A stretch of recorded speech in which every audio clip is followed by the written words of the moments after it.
যে কিছু তো জঙ্গি সংগঠন আছে, যেমন আল কায়েদা, আইসিস, এরাই তো যুদ্ধ করতেছে, তাছাড়া তো কাউকে ওইভাবে যুদ্ধ করতে দেখতেছি না।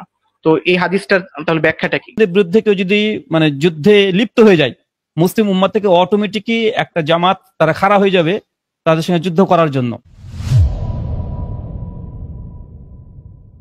আর রাহুল ভাইয়ের কাছে আমার যেটা কোশ্চেন, যে আপনি একবার এক লেকচারে বলছিলেন এক পাদ্রির সাথে আপনার দেখা হয়েছিল, মানে যে হিন্দু পাদ্রি, তো ওনার কাছে কল্কি অবতার নিয়ে আপনি কথা বলছিলেন। তো আপনি যখন কথা বলতেছিলেন তখন বলছিলেন যে হচ্ছে যে ঠাকুর মশাই কল্কি অবতার এই যুগে কেমনে আসবে, মানে ও যদি উট নিয়ে আসে, মানে ওরা হচ্ছে ট্যাঙ্ক মান উড়াই দেওয়া হবে। তো এখন মানে আমার কোশ্চেনটা হচ্ছে এখানে তার একটা কনফিউশন ক্রিয়েট হয় না, যে মানে অনেক হাদিসে কিন্তু ফিউচার ইভেন্টের কথা বলা হয়েছে, যেখানে হচ্ছে তলোয়ারের কথা বলা হয়েছে, বাট কোনো গুলির কথা বলা হয় নাই। সো আই গেস আপনি বুঝতেছেন মানে এই জিনিসটা তাহলে কিভাবে ভাইয়া, মানে আসলে ফিউচারে মানে কি লাইট সোর্ডের মতো হবে, যে জেডাইদের মতো, স্টার ট্রেক, স্টার ওয়ার্স এর মতো, নাকি কি হবে? আচ্ছা আচ্ছা, কোন হাদিসে তরবারির কথা আছে ফিউচারে, সেটা যদি পেশ করতেম ভালো হতো, এক নম্বর। না না না, আপনি আর হচ্ছে কল্কি অবতারের কথা না না, আমি বলছিলেন ভাইয়া। আর আমি আমি ও বুঝতে আচ্ছা, চাচ্ছি আপনি হাদিস। প্রশ্ন মানে কোন কোন হাদিস আছে সেটা একটু বলবেন। এটা প্রথম। আর দ্বিতীয় নম্বর পয়েন্ট হচ্ছে যে কল্কি অবতারের ব্যাপারে যে বিষয়গুলো আসলে তাদের শাস্ত্রগুলোতে পাওয়া যায়, সেগুলো সবগুলো মিলে দেখা যায় যে এটা আর সম্ভব নয়, মানে সেই প্রেক্ষাপট। তার জন্য আমাদের ওই প্রশ্নটা ওখানে করা হয়েছে, যেমন সে উটের উপরে চেপে আসবে, সে তরবারি তার হচ্ছে যুদ্ধ অস্ত্র তরবারি হবে, এবং ছবিতেও দেখা যায় যে কল্কি অবতারের হাতে একটা তরবারি আছে। তো আমরা এগুলোকে সিমিলার করি, আর আমরা এই কথা বলি না যে 100% যে কল্কি অবতার উনি মোহাম্মদ সাল্লাল্লাহু আলাইহি ওয়াসাল্লাম, এটা আমরা বলি না, বা এটা আমাদের আকীদাও না, এটা আমাদের বিশ্বাস না। তবে হ্যাঁ, হিন্দু দাদারা যেহেতু মনে করে, তো আমরা একটা জাস্ট আমাদের একটা পজিশন আমরা দেখালাম যে দেখেন আপনাদের যে কল্কি অবতার প্রসঙ্গে বলা হচ্ছে, আমাদের মোহাম্মদ সাল্লাল্লাহু আলাইহি ওয়াসাল্লামের সঙ্গে এই গুণাবলীগুলো মিলে যায়, এবং অনেক হিন্দু স্কলার তারা স্বীকারও করে, যারা গবেষণা করেছে। তো আমরা তাদের পজিশনটা কিনে তাদের সঙ্গে আমরা এখানে ডিল করছি। জি, বুঝতে পারছি ভাইয়া।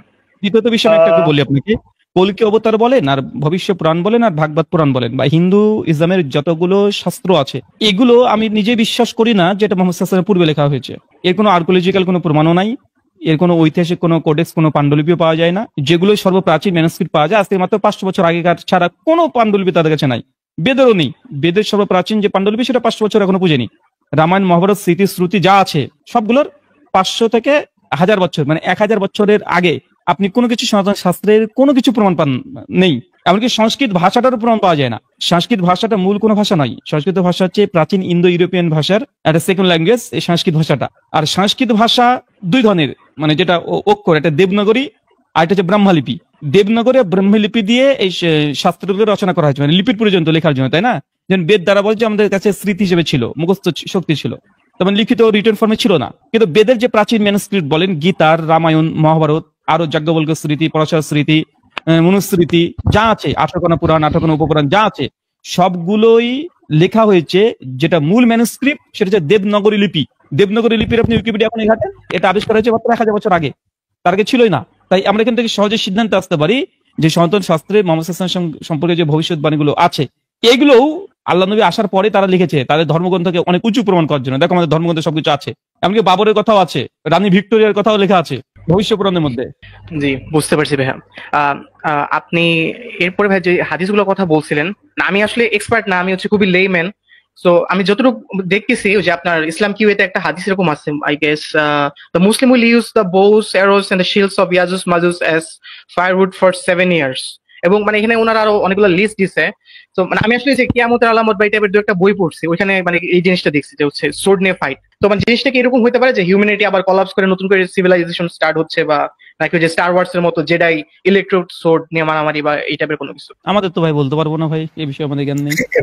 এটা তো ধারণামূলক হয়ে যাবে না, এটা দুই ধরনেরই হতে পারে। দুই ধরনের পসিবিলিটি আপনি বললেন, দুই ধরনের, আল্লাহ যেটা ইচ্ছা করবেন সেই ধরনের হবে, আমরা যেটা বলবো সেটা ধারণামূলক। তবে দুটো সম্ভাবনাই ভ্যালিড, বৈধ সম্ভাবনা আর বেসিক্যালি, এটা আল্লাহ ভালো জানেন। জি হ্যাঁ। তো আজকের হচ্ছে লাস্ট একটা কোশ্চেন এই রিলেটেডই, সেটা হচ্ছে মুসলিম শরীফে যে একটা হাদিস বলা আছে যে মুহাম্মদ ইসলামের একটা উম্মত সবসময় হচ্ছে যুদ্ধ করতে থাকবে। তো এখন মানে আমি অত কিছু জানি না, বাট আমি আসলে জানতে চাচ্ছি এই জন্য যে মানে তারা আসলে কোথায়, মানে আমি যতটুকু দেখতেছি যে কিছু তো জঙ্গি সংগঠন আছে, যেমন আল কায়েদা, আইসিস, এরাই তো যুদ্ধ করতেছে, তাছাড়া তো কাউকে ওইভাবে যুদ্ধ করতে দেখতেছি না। তো এই হাদিসটার তাহলে ব্যাখ্যাটা কি? রাহুল ভাইয়ের কাছে জানতে চাচ্ছিলাম। দেখেন, ওই হাদিসের অনেকগুলো টেক্সট আছে, সে মুসলিমে, সে বুখারীতে, সুনান তিরমিজিতেও আছে। 2697 নম্বর হাদিস, 2192 নম্বর হাদিস। এখানে হাদিস একটা শব্দ দেখলাম যে কতেলুনা শব্দ আছে। মানে কতেলুনা শব্দ কখন ব্যবহার করা হয়? যে একটা কতলু আর কতেলুনা। আপনার এখানে যে তারা যুদ্ধ করবে, যুদ্ধ কেন করবে? কতলেন শব্দ কোরআনে যখন এসেছে, যেমন সূরা তাওবার 29 নম্বর আয়াতেও, প্রতিপক্ষ যখন যুদ্ধের জন্য অগ্রসর হবে তখন উম্মতের মধ্যে একটা দল সর্বদাই থাকবে, কিয়ামত পর্যন্ত থাকবে। কোথায় থাকবে? নির্দিষ্ট দল না এটা, মানে এরকম জামাত অটোমেটিক চলে যায়। মুসলিমদের বিরুদ্ধে কেউ যদি মানে যুদ্ধে লিপ্ত হয়ে যায়, মুসলিম উম্মাহ থেকে অটোমেটিকই একটা জামাত তারা খাড়া হয়ে যাবে তাদের সঙ্গে যুদ্ধ করার জন্য। এটা ইমাম মুসলিম সারাতে তিনি এটা করেছেন, যে তার আগে থেকে যে একটা দল গঠন করে থাকবে যে আমাদের কাজ শুধু মানে যুদ্ধ করা, যেমন হিন্দুদের মধ্যে আছে যে ক্ষত্রিয় সমাজ, তাদের কাছে হচ্ছে যুদ্ধ করা, মানে এরকম সর্বদা না। অটোমেটিক সিচুয়েশনে যদি শত্রুপক্ষ যদি যুদ্ধের জন্য হুমকি দেয়, মুসলিম উম্মাহ থেকেও আলহামদুলিল্লাহ এরকম নেতৃত্ব দিয়ে তাদের সঙ্গে যুদ্ধ করার জন্য যথেষ্ট হবে। এটা কখনো বিচ্ছিন্ন হবে না যে মুসলিমের 6 জন মার খাবে, এমন কিছু না। জি, মানে কোনো গ্রুপ বা কোনো এই টাইপের জিনিস হওয়ার দরকার নেই। এই নাহলে এই ধরনের হাদিসে ব্যাখ্যা করলে কেউ গ্রুপ বলবে আমরা হচ্ছে একমাত্র জিহাদকারী বা এই ধরনের বলে, তখন ইসলামের উল্টো পাল্টা করে একটা ছাপে যে একটা সেখানে যে আমার উম্মতের 100 বছর পর পর একজন জ্ঞানী আসবে যে সংস্কার করবে, এটা আল্লাহ পাঠিয়ে দিবে। এই জন্য মানে আপনাকে গ্রুপ খুলে একটা করতে হবে যে না মুজাদ্দেদকে তৈরি করতে হবে, এমন না, আল্লাহর পক্ষ থেকে চলে আসবে। আমি হাদিসটা নিয়ে এসে আমি 2192, হ্যাঁ এসেছে। জি এইটাই। আচ্ছা বেশ। ইসলাম টিভিতে এই অংশটুক অতিরিক্ত এসছে, এই অংশটুক শাম ফালা খায়রি ফিকুম, এই অংশটুক হাদিসের এই অংশটুক বিভিন্ন টেক্সটে বিভিন্ন রকম এসেছে, ঠিক আছে। লা তাযালু তাইফাতুন মিন উম্মতি মানসুরিন লা ইয়াযুররুহুম মান খাযালাহুম হাত্তা তাকুমুস সাআত। আমার এই উম্মতের মধ্যে, এখানে বাংলা অনুবাদ সরাসরি দেখি আমরা কি বলছে, যে রাসূল সাল্লাল্লাহু আলাইহি ওয়াসাল্লাম বলেছেন যখন সিরিয়াবাসীরা খারাপ হয়ে যাবে তখন তোমাদের আর কোনো কল্যাণ থাকবে না, তবে আমার উম্মতের মধ্যে একটি দল সকল সময় সকল সময় একটা তাইফে মানসুরা মানে সাহায্য প্রাপ্তির দল থাকবে, যেসব লোকেরা তাদের অপমানিত করতে চায় কিয়ামত পর্যন্ত তাদের কোনো ক্ষতি সাধন করতে পারবে না। এই শব্দ এসছে। আর কিছু কিছু রেয়াতে যে কতলিনা আছে, যে তাদের একটা বৈশিষ্ট্য যে তারা যখন যুদ্ধক্ষেত্র যখন লাগবে সেই সময় তারা যুদ্ধের জন্য অগ্রগামী হবে। তবে এটার সঙ্গে তো মানে সর্বদা একটা দল থাকবে, তাদের বৈশিষ্ট্য কমপক্ষে 13 খানা রেয়াত আসছে এরকম টেক্সচুয়াল, 13 খানা, আর 13 জায়গাতে 13 রকমের তাদের সিফাত বর্ণনা করা হয়েছে। তো হ্যাঁ, যখনই মুসলিম উম্মার সঙ্গে যখনই কেউ যুদ্ধ বিগ্রহ করতে আসে তখন তো উম্মাহ থেকে একজন তো দাঁড়িয়ে যায়।